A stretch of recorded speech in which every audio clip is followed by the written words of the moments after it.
Bismillahirrahmanirrahim. Assalamualaikum warahmatullahi wabarakatuh.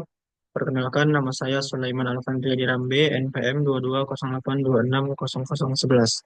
Jadi pada kesempatan kali ini saya akan menjelaskan pada blog neurologi dengan judul carpal tunnel syndrome. Jadi apa itu carpal tunnel syndrome? Definisinya adalah neuropati akibat tekanan terhadap nervus medianus di dalam lorong karpal pada pergelangan tangan, tepatnya di bawah flexor retinaculum. Nah, untuk etiologinya, sebenarnya dia tidak diketahui, namun ada beberapa hal yang dapat menyebabkan carpal tunnel syndrome. Yang pertama itu jenis pekerjaan yang mempunyai keterkaitan dengan insidensi dan prevalensi penyakit ini. Selain faktor individu seperti usia, masa kerja, lama kerja, status gizi, penyakit penyerta sangat mempengaruhi intensitas dari carpal tunnel syndrome. Nah, selanjutnya faktor risiko dari carpal tunnel syndrome yang pertama itu ada genetik, yang kedua penggunaan tangan yang berulang, yang ketiga ada kehamilan, yang ke dan yang keempat ada kondisi kesehatan seperti penderita diabetes mellitus, rheumatoid arthritis, dan ketidakseimbangan kelenjar tiroid, yang merupakan kondisi medis yang menyebabkan peningkatan dan pembengkakan. Nah, dan untuk patofisiologi sendiri, pertama ada proses kompresi yang menyebabkan fungsi dan struktur saraf di sekitar lesi pada selubung myelin dan akson terganggu, sehingga menimbulkan peradangan pada jaringan ikat di sekitarnya, yang menyebabkan fungsi pendukung dan pelindung akan terganggu.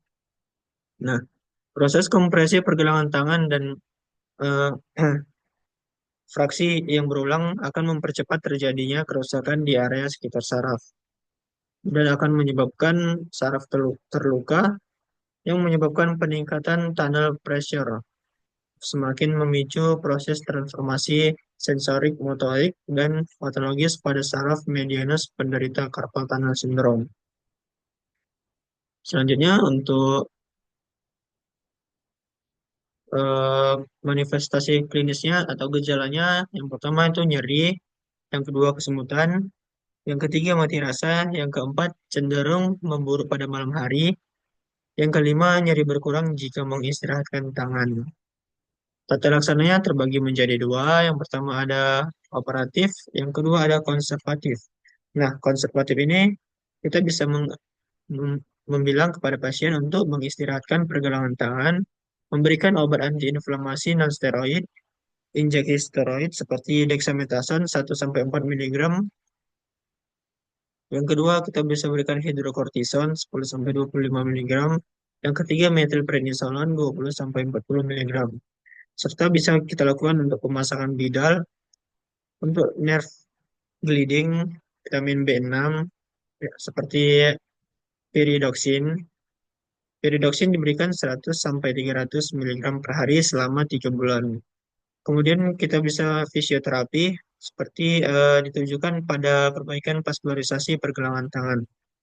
Tata laksana yang kedua ada operatif, yaitu hanya dilakukan pada kasus yang tidak mengalami perbaikan dengan terapi konservatif, atau bila terjadi gangguan sensorik yang berat atau adanya atrofi otot-otot hmm, tenar.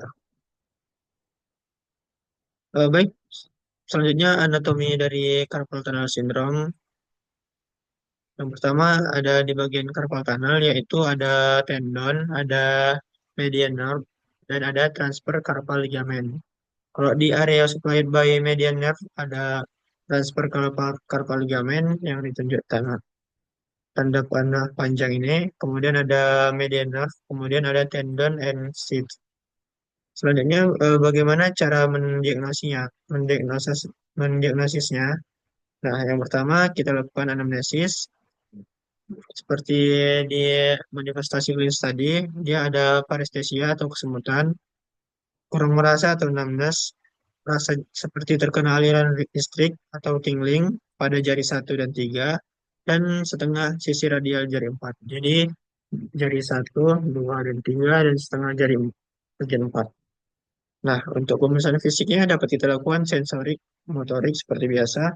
Kemudian tinal sign seperti ini, kemudian Valen test,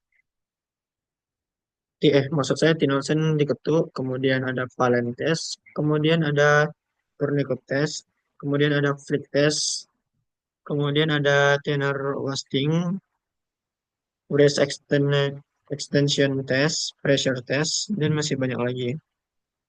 Kemudian untuk pemeriksaan penunjangnya kita bisa lakukan pemeriksaan yang pertama itu pemeriksaan neurofisiologi atau elektrodiagnostik.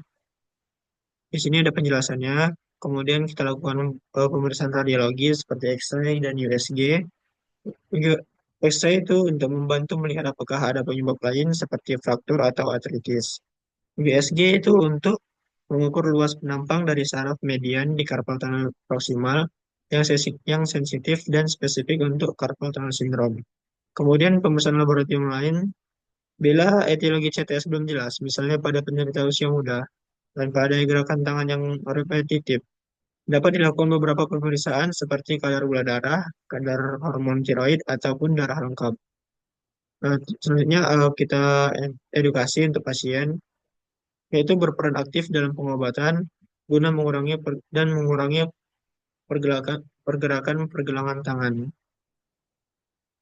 Kemudian untuk prognosis dari pasien, yang pertama itu ada et vitam bonum yang artinya keberlangsungan hidupnya baik. Yang kedua ada et sanam bonum yaitu pemulihan atau mempertahankan kesehatannya itu baik. Dan ada et fungsionam bonum sama memulihkan atau mempertahankan fungsi tubuh dia masih baik. Jadi intinya untuk prognosis si carpal tunnel syndrome ini semuanya masih baik. Baik, selanjutnya mungkin itu saja presentasi yang dapat saya sampaikan. Kemudian referensi yang saya gunakan pertama ini ada Perhimpunan Dokter Spesialis Saraf Indonesia, Panduan Praktik Klinis Neurologi Perdasi tahun 2016, American Academy of Orthopedic, Surgeon 2016, Surgeon 2016, Carpal Tunnel Syndrome, Symptom and Treatment, kemudian ada Hidayati, KB 2017, Carpal Tunnel Syndrome, Surabaya, Erlangga University Press. Kemudian yang terakhir ada Syafitri, PD, dan Muzakir, tahun 2024, faktor-faktor risiko yang berhubungan dengan carpal tunnel syndrome atau CTS pada pengendara ojek online di wilayah Jatisampurna, Kota Bekasi, tahun 2024. Baik, mungkin itu saja penjelasan dari mind map saya. Bila ada kata salah, saya mohon maaf.